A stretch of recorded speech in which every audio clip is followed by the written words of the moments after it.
Welcome. Today we're going to show you how to remove Copilot from your Windows PC. So, the first thing that you need to do is to actually go to the apps section from the settings, and then you need to go to installed apps.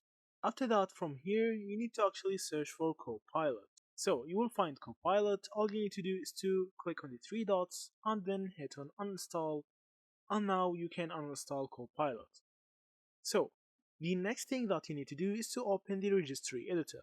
So you need to hit on the start menu and then search for registry editor and hit enter. So now from here you need to actually click on each key, current user file, and now you need to go to the software option. And now from the software folder you need to scroll down to the P section and find the policies as see from here.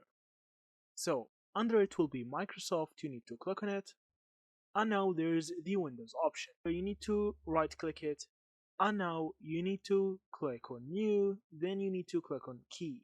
And now from here you need to type Windows Copilot and make sure you write it exactly as this. There's no spaces and capital W and capital C. Hit on enter. And now from this folder you need to right click and hit on new, then you need to click on the word 32-bit. Now you need to write turn off Windows Copilot.